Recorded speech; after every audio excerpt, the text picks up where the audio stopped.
Alright, next project here. Have you ever seen those surfboards that have motors attached to them? They're like 10,000 bucks. They're pretty damn expensive, but I thought, hey, maybe I can take a small engine, put it in a homemade paddleboard, and see how it does. This is going to be a long project. I have cutting, fiberglassing, so let me introduce you to the parts, and then we'll basically start a time lapse of what's going to come next. So here we go. After a lot of research on what kind of foam to use, I ended up going with XPS foam. Now this is 3 inches thick, and it is 4 by 8 inches, or 4 by 8 feet. I got 3 of them, and with these 3 I'm going to stack a couple and make this thing about its widest point 33 to 36 inches wide, and about 6 inches deep at its deepest point. Looking for a lot of buoyancy here, but also enough surface area that it'll plane well on the water. I like to get this point where it can go 10 to 15 miles an hour, and it's going to need a lot of surface area for that, a lot of buoyancy. So that's the foam I'm going to use. What I liked about this stuff after the research is it doesn't absorb water. It's pretty easy to trim and sand, and it should work well with epoxy resin. Emphasis on the epoxy resin. You can't use other types of resins because they'll eat it up, so epoxy. For our drivetrain, looky here. So this is a Predator 79cc engine. I've already put a 19 millimeter carb on it, and also built an extender off of the main intake to give that some space. So this should give me a little more oomph on the engine. I also here created a finger throttle from HDPE. I cut it out, made a little trigger, inserted the wire through the back. It's just a simple mechanism. So that would be my throttle. On the front, what we're going to do here is use a clutch system out to the drive shaft for the actual propeller. So just a simple drive. This is 10 tooth, this is 18 tooth. It needs a bit of a reduction. I'm hoping to get about 4,000 to 5,000 RPMs out of this engine, transferring that to the actual propeller. Most boats, they say, run about a 2 to 1 reduction. So with a potentially 5 horsepower engine after modifications, which we'll get to later, of course one I already mentioned, 5 horsepower engine, about 5,000 RPMs. I'm going to look for about 3,500 or so RPMs here at the propeller, so we'll see how that works out. For the drivetrain, now this is just kind of a mock setup. I'm going to have a steel drive shaft, but this is for a 2.5 to, I believe, 5 or 4 horsepower engine. We'll see how the propeller works in the water. I'm not too worried about it right now. I can always get a different propeller and attach it. That will go through the center of the boat, so it'll be a V drive. So that will go to the center of the boat through a series of PVC pipe, nylon washers, U-cup washers. This keeps the water out, or helps drastically, and then just some bearings at the front so I can hook up the essentially the drivetrain, which will look a lot like this, with that rod going through and this attaching.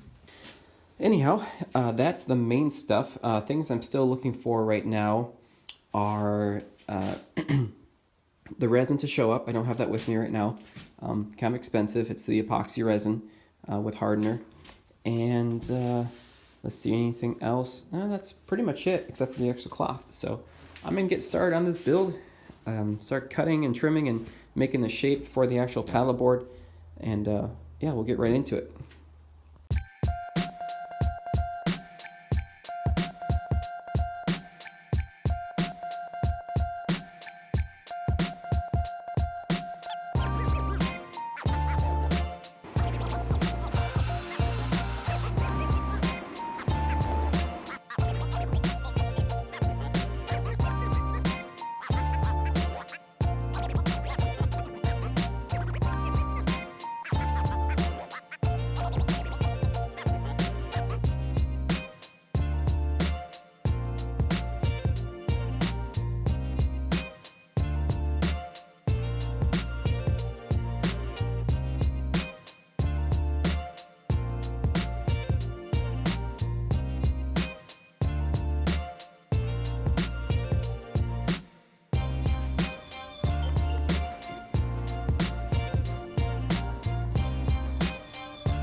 Well, that only took about 4 months, but this is all finished up for what the deck will look like. I'm gonna add the motor and drivetrain in the next video, and also a test drive.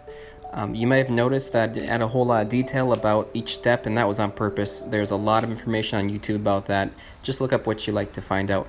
Otherwise, thanks for watching, and I will see you next time.